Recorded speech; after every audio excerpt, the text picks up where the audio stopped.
CKM ఆసుపత్రి వైద్యుల నిర్లక్ష్యంతోనే తన కుమారుడు మృతి చెందాడంటూ బంధువుల ఆందోళన దిగిన ఘటన వరంగల్లో చోటు చేసుకుంది.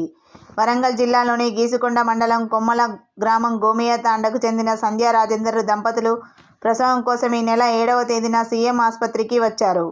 సాయంత్రం సంధ్యకు మగబిడ్డ జన్మించాడు.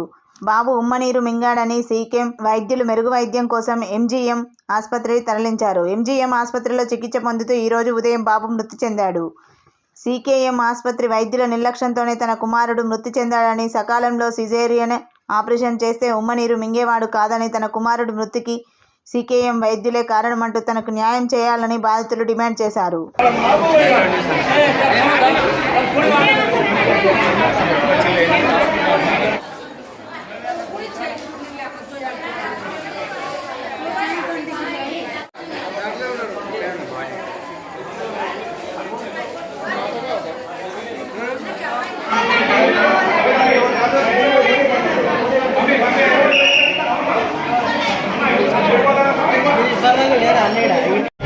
ఆలోచించుకున్నారు.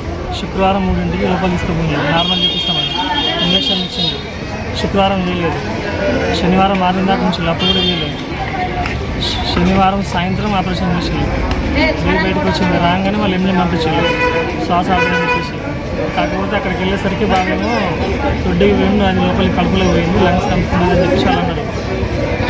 శనివారం సాయంత్రం నుంచి ఈరోజు మార్నింగ్ దాకా ఉంచినాం. బేబీ మార్నింగ్ చనిపోయింది. నార్మల్ కాదని తెలిసినా కూడా వాళ్ళ నుంచి ఆపరేషన్ తర్వాత లేట్గా చేసిన బాబు చనిపోయింది. అదే ముందే ఆపరేషన్ చేసేది ఉంటే బాబు